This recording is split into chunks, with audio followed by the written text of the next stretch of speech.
اگر تمہاری اولاد میں کوئی حافظ نہیں، کوئی قاری نہیں، کوئی عالم نہیں، کوئی نیک نہیں، اگر اس دنیا میں تم کو سکون نہیں مل رہا نا، خیر ہے، یہ دنیا ختم ہو جائے گی، آج ہے تو کل نہیں۔ تمہارے باپ کہاں چلے گئے، دادا کہاں چلے گئے، سب مر گئے، تم بھی مر جاؤ گے۔ آپ کو آخرت کا سکون چاہیے، اور آخرت کے سکون کا آپ کے پاس کچھ نہیں ہے، ایک بیٹا بھی نہیں جس کے بارے میں تم گمان کر سکو کہ انہیں جہنم کی آگ سے بچائے گا۔ تو ایک کام کرو، اگر تم چاہتے ہو کل قیامت کے دن تم جہنم کی آگ سے بچو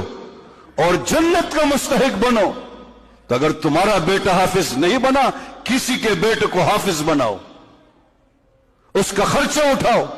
جاؤ مدرسوں میں چکر لگاؤ، کوئی غریب ہوگا، کوئی مسافر ہو، کوئی اس کا نہیں ہوگا،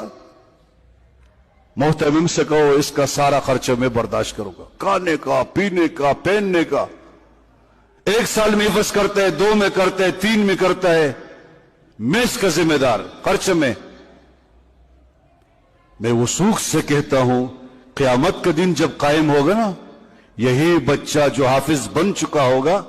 تمہیں ہاتھ سے پکڑ کر انشاءاللہ جنت میں لے جائے گا۔ لیکن میری اس بات کو کون سنے گا؟